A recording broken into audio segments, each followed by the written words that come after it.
नमस्कार.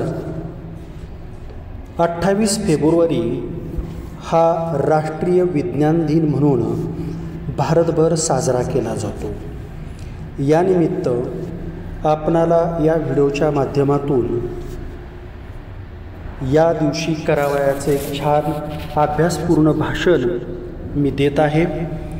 जरूर हा व्हिडिओ तुम्ही शेवटपर्यंत पहा. तत्पूर्वी चॅनलला जर नवीन असाल तर चॅनल लाईक करा, सबस्क्राईब करा आणि बेल आयकॉनचं बटनसुद्धा दाबा, जेणेकरून असेच नवनवीन व्हिडिओ पाहायला मिळतील. चला तर, विज्ञानाचा ठेवू ध्यास, देशाचा करू विकास, विज्ञानाची कमया न्यारी, अचंबित दुनिया सारी. आज 28 फेब्रुवारी. आज आपण इथे सर्वजण राष्ट्रीय विज्ञान दिन साजरा करण्यासाठी जमलेलो आहोत. सर्वप्रथम सर्वांना राष्ट्रीय विज्ञान दिनाच्या हार्दिक शुभेच्छा.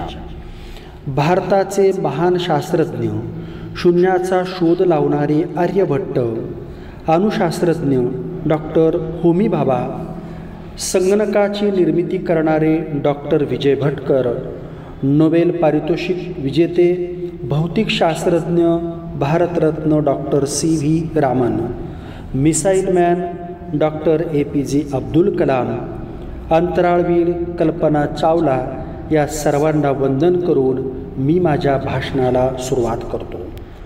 सुप्रसिद्ध शास्त्रज्ञ डॉक्टर वसंत गोवारीकर हे भारताच्या विज्ञान तंत्रज्ञान खात्याचे सचिव असताना त्यांना विज्ञान दिन साजरा करण्याची कल्पना सुचली.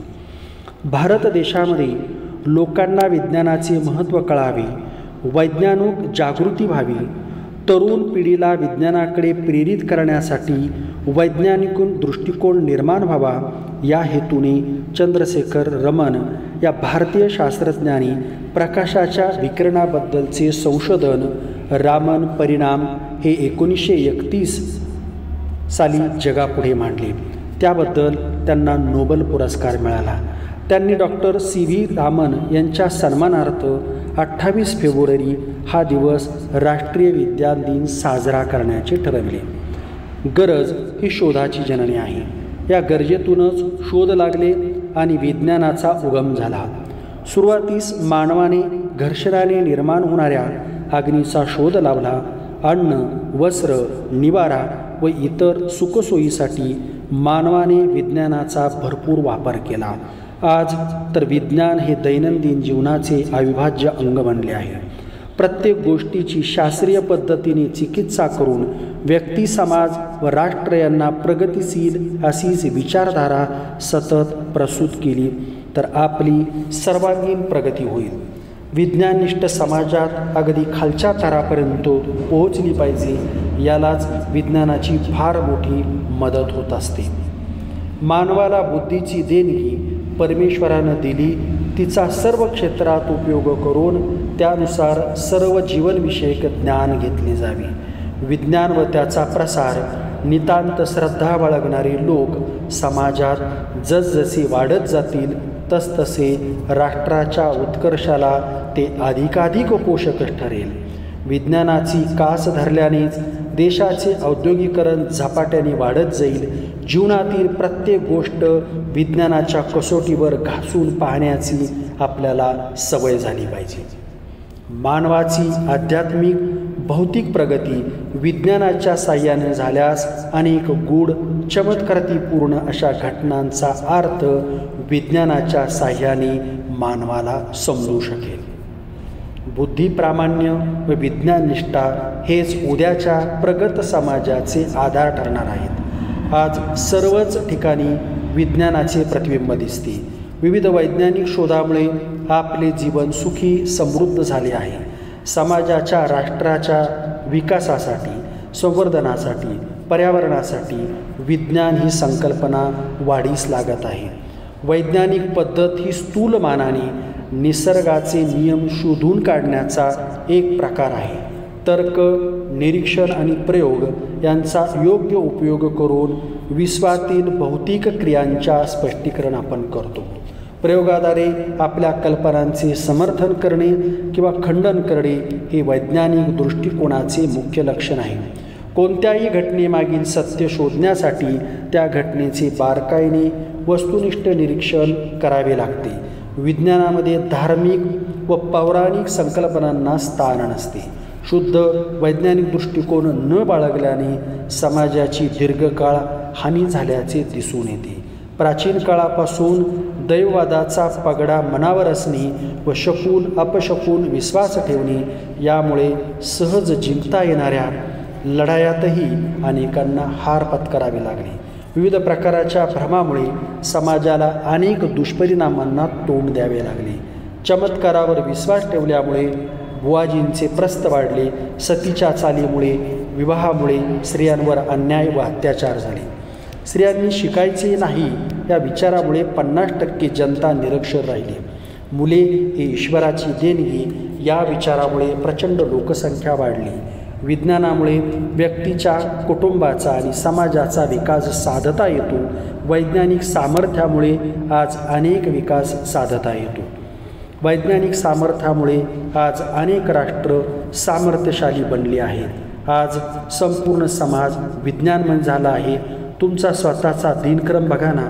पूर्वीच्या लोकांना घोकंपट्टी करावी लागणारे पाडे आज फारसे महत्त्वाचे वाटत नाहीत. सौर ऊर्जेवर चालणाऱ्या गणकयंत्रावर मोठमोठे गुणाकार भागाकार तुम्ही क्षणार्धात करू शकता. क्रिकेटचा सामना मुंबईत असो किंवा लंडनला आपल्याला घर बसल्या त्याचा आनंद लुटता येतो. बहुमजली इमारतीत राहणाऱ्या वर खाली करायला विद्युत पाळणे तैनात आहेत.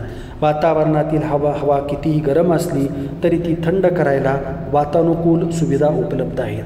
स्वयंपाकघरात पीठ मळायला, शीतपेय बनवायला, भाजी कापायला, कणिक मळायला, इतकेच काय पोळ्या करायला अथवा खाद्यपदार्थ ताजे ठेवायला साधने आहेत.